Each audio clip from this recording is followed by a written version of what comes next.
Hello viewers, আমার চ্যানেলে যদি আপনারা নতুন হয়ে থাকেন অবশ্যই চ্যানেলটি সাবস্ক্রাইব করবেন, পাশে থাকা বেল আইকনটি অন করে দেবেন।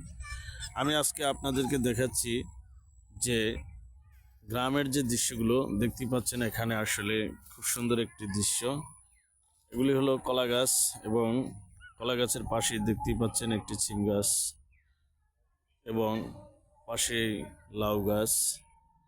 যাই হোক, আপনাদের সামনে দৃশ্যগুলো তুলে ধরার একটাই কারণ, গ্রামের দৃশ্য বেশিরভাগই আপনারা পাবেন সবুজ শ্যামল গাছগুলো এবং এরকমের চারদিকটা ফাঁকা এবং খালি জায়গাগুলো ক্ষেত। হ্যাঁ, এখানে আসলে একটা জিনিস যে গ্রামের মানুষগুলো টাটকা সবজিগুলো খেতে পারে, আর একটা জিনিস হলো এই গ্রাম থেকেই শহরে বিভিন্ন শহরে এই সবজিগুলো আমরা পেয়ে থাকি। তাই আমরা সবসময় কৃষকের প্রতি আন্তরিকতা এবং ভালোবাসা রাখবো। ধন্যবাদ সবাই।